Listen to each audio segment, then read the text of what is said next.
Prime Minister de Wever, of course, Europe's under pressure from two sides. Russia, but also we have Donald Trump arriving tomorrow, demanding Greenland part of a European Union country. I noticed. Yeah.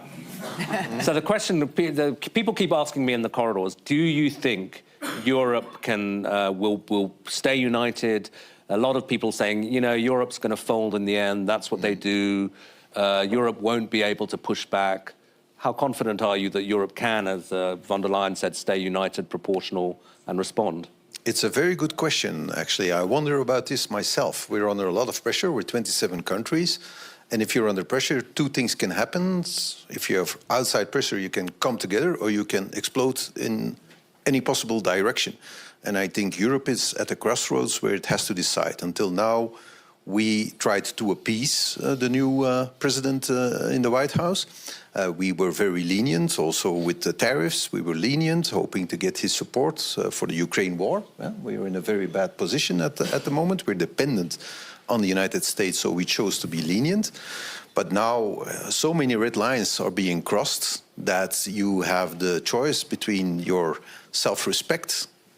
Being a happy vassal is one thing, being a miserable slave is something else. If you back down now, you're going to lose your dignity. And that's probably the most precious thing you can have in a democracy. It's your dignity. So we should unite, and we should say to Donald Trump, I'm going to meet him tomorrow.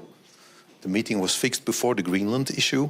So looking forward to it? Oh, yeah. Yeah, I'm looking forward. The king will accompany me on the... I'm looking at the queen who's sitting in the front row. Our king will accompany me at the meeting, but it will have a different character than we had planned. It will probably be the message that we have to send. You're crossing red lines here.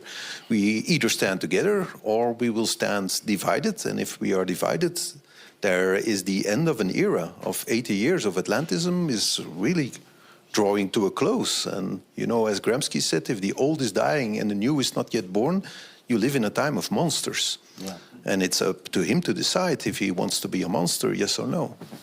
Here's Europe. We say we're going to do this big thing, and then we all sit around arguing, and then we do a little thing, and everybody says, oh, look, they can't get it together. I'm going to try to be a little bit optimistic. Otherwise, it's going to be a very depressing session here. At the end of the day, we decided to aid Ukraine with 90 billion euros. And that was the thing we had to do, keep Ukraine in the fight, because the United States is no longer supporting them. They're on their own. It's not looking good. Was Europe able to say, we're going to do whatever it takes to keep you in the fight? And at the end, we did.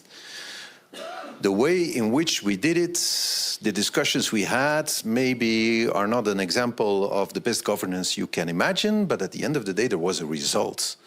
But of course, we are in a bad position. We didn't do our homework. We stayed believing in the United West, but the writing was already on the wall when Obama said, I'm the first Pacific president, the burden shift from the United States towards China.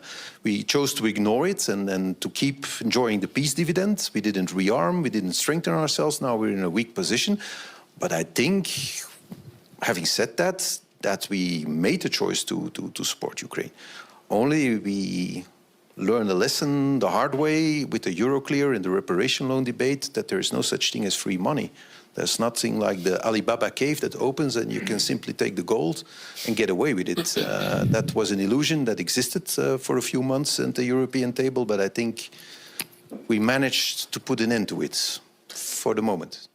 Jelajahi cara baru mendapatkan informasi. Download MetroTV Extend sekarang.